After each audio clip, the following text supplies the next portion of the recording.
এই মুহূৰ্তৰ আগত গুৰুত্বপূৰ্ণ খবৰ জনাবলৈ যত্ন কৰি আছো। বিজেপি চৰকাৰ নীতিৰ বিৰুদ্ধে এবাৰ জাঙুৰ খাই উঠা পৰিলক্ষিত হৈছে। আমচুৰ তৰফৰ পৰা উল্লেখ কৰা হৈছে বাছি বাছি কেৱল মাত্ৰ মুছলমান লোকক টাৰ্গেট কৰি লৈছে বিজেপি চৰকাৰে। বাছি বাছি মুছলমানক উচ্ছেদৰ বলি কৰিব লৈছে বৰ্তমান সময়ছোৱাত বিজেপি চৰকাৰ নীতি বৰ্তমান সময়ছোৱাত কোনো পধ্যে গ্ৰহণযোগ্য নীতি হ'ব নোৱাৰে। বিজেপি চৰকাৰে কেৱল মাত্ৰ বুলডোজাৰ ৰাজনীতি চলাইছে। মুছলমানক সংস্থাপনৰ কোনো ব্যৱস্থা কৰি দিয়া নাই। যিসকল উচ্ছেদিত লোক আছে উচ্ছেদিত লোকসকলক সংস্থাপনৰ ব্যৱস্থা কৰি দিয়া নাই। তিৰপালৰ তলত ভোকাতুৰ হৈ থাকিবলগীয়া হৈছে উচ্ছেদিত, আৰু ৰাস্তাৰ কাষত যিসকল উচ্ছেদিত হয় বসতি কৰিবলৈ যত্ন কৰিছে সেই উচ্ছেদিতকো খেদি পঠিওৱা হৈছে। মাতৃৰ কাষৰ পৰা সন্তানক খেদি পঠিওৱা হৈছে।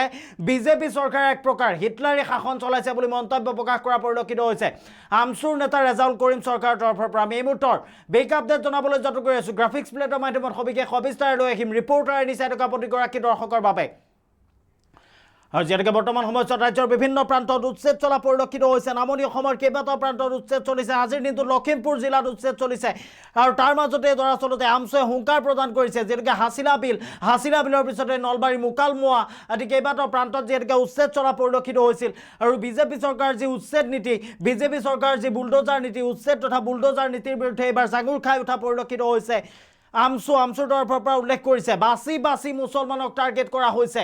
বাছি বাছি সংখ্যালঘু অধ্যুষিত অঞ্চলত উচ্ছেদ চলাইছে বিজেপি চৰকাৰে কেৱল মাত্ৰ নিজৰ স্বাৰ্থৰ কথা লক্ষ্য কৰিছে, নিজৰ স্বাৰ্থৰ কথা উল্লেখ কৰিছে বিজেপি চৰকাৰে।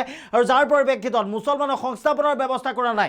যিসকল মুছলমান দৰাচলতে উচ্ছেদিত হৈছে, যিসকল মুছলমানক উচ্ছেদ কৰা হৈছে, সেই মুছলমানক সংস্থাপনৰ কোনো ব্যৱস্থা কৰি দিয়া নাই। সেই মুছলমান লোকসকলৰ খাবলৈ এটুপি পানী নাই, খাদ্য নাই, আৰু লগতে বৰষুণত তিতি থাকিবলগীয়া হৈছে, ৰ'দত শুকাবলগীয়া হৈছে। সেই উচ্ছেদিত মুছলমানে যদি ৰাস্তাৰ কাষত এখন তিৰপাল তৰি সেই স্থানতে দৰাচলতে থাকিবলৈ লৈছে, আশ্ৰয় গ্ৰহণ কৰিবলৈ যত্ন কৰিছে, সেই মুছলমানক কিন্তু খেদি পঠিওৱা হৈছে। আৰক্ষী বাহিনী নমাই দিয়া হৈছে। আৰক্ষী বাহিনী নমাই সেই মুছলমানক খেদি দিবলৈ যত্ন কৰা হৈছে। আৰু এইবাৰ হুংকাৰ প্ৰদান কৰিছে বিজেপি চৰকাৰৰ এই নীতি আৰু মানি লোৱা নহ'ব। বিজেপি চৰকাৰৰ নীতিৰ বিৰুদ্ধে এতিয়া জাঙুৰ খাই উঠা পৰিলক্ষিত হৈছে আমচু। আমি এই মুহূৰ্তৰ বিগ আপডেট লৈ আহিবলৈ যত্ন কৰিছোঁ। পুৱতি নিশা বাকৰি কুচি উচ্ছেদিতৰ কাষত থিয় হৈছেগৈ আমচু, আৰু আমচুৱে গৰ্জন দিছে বাছি বাছি কেৱল সংখ্যালঘুক উচ্ছেদৰ নামত অত্যাচাৰ কৰিছে বিজেপি চৰকাৰে। ৰাস্তাৰ কাষত আশ্ৰয় লোৱা শিশুকো টানি খেদিছে প্ৰশাসনে। উচ্ছেদৰ নামত মানুহেই মানুহক হাৰাশাস্তি কৰিছে, আৰু চৰকাৰে আক্ৰোশমূলকভাৱে সংখ্যালঘুক উচ্ছেদ কৰিছে। এই মন্তব্য ৰেজাউল কৰিম চৰকাৰে এই মন্তব্য প্ৰকাশ কৰা পৰিলক্ষিত হৈছে। লগতে ৰেজাউল কৰিম চৰকাৰে গৰ্জন দিছে পুৱতি নিশা বাকৰি কুচিৰ যি উচ্ছেদস্থলী, বাকৰি কুচিৰ উচ্ছেদস্থলীত গৈ উপস্থিত হৈছিল ৰেজাউল কৰিম চৰকাৰ, আৰু ৰেজাউল কৰিম চৰকাৰে ইতিমধ্যে হুংকাৰ প্ৰদান কৰিছে বাছি বাছি কেৱল সংখ্যালঘুক উচ্ছেদৰ নামত অত্যাচাৰ কৰা হৈছে। ৰাস্তাৰ কাষত আশ্ৰয় লোৱা শিশুটোকো টানি খেদিছে প্ৰশাসনে, আৰু উচ্ছেদৰ নামত মানুহে মানুহক হাৰাশাস্তি কৰিছে। চৰকাৰে আক্ৰোশমূলকভাৱে সংখ্যালঘুক উচ্ছেদ কৰিছে, আৰু দিনত উচ্ছেদ চলাই নিশা আকৌ পথৰ কাষত থকা উচ্ছেদিতক খেদি দিয়া হৈছে। অতি জঘন্য, অতি নিৰ্মম অত্যাচাৰ কৰিছে চৰকাৰে। উচ্ছেদিতৰ চকুৰ পানীৰ পৰিশোধ ভুগিব লাগিব হিমন্ত চৰকাৰে। আৰু ভূমিহীন লোকক ভূমি আবণ্টনৰ প্ৰতিশ্ৰুতি দিয়াৰ পাছতো প্ৰতাৰণা কৰা হৈছে উচ্ছেদিতক। প্ৰখৰ ৰ'দত তিৰপাল অবিহনে ভোকাতুৰ হৈ জীৱন কটাইছে উচ্ছেদিতই। আৰু গণতান্ত্ৰিক দেশত মানুহে মানুহক এনেকৈ অত্যাচাৰ নকৰে যেনেকৈ এইখন চৰকাৰে কৰিছে। সংখ্যালঘু উচ্ছেদিতই অভিশাপ দিছে এইখন বিজেপি চৰকাৰক।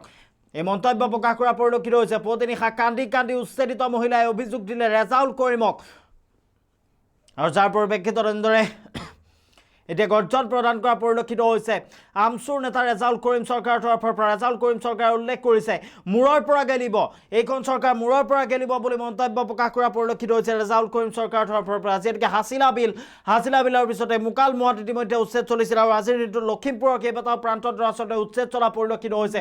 এই যি চৰকাৰৰ উচ্ছেদ নীতিৰ বিৰুদ্ধে এতিয়া এনেদৰে গৰ্জন কৰা পৰিলক্ষিত হৈছে আমচুৰ তৰফৰ পৰা। আমি এই মুহূৰ্তৰ বিগ আপডেট জনাবলৈ যত্ন কৰি আছোঁ। পুৱতি নিশা বাকৰি কুচিৰ উচ্ছেদিতৰ কাষত থিয় হৈছে আমচু, আৰু বাছি কেৱল সংখ্যালঘুক উচ্ছেদৰ নামত অত্যাচাৰ কৰিছে। ৰাস্তাৰ কাষত আশ্ৰয় লোৱা শিশুকো টানি খেদিছে প্ৰশাসনে, আৰু উচ্ছেদৰ নামত মানুহেই মানুহক হাৰাশাস্তি কৰিছে। চৰকাৰে আক্ৰোশমূলকভাৱে সংখ্যালঘুক উচ্ছেদ কৰিছে। এই মন্তব্য প্ৰকাশ কৰা পৰিলক্ষিত হৈছে আমচুৰ নেতা ৰেজাউল কৰিম চৰকাৰৰ তৰফৰ পৰা।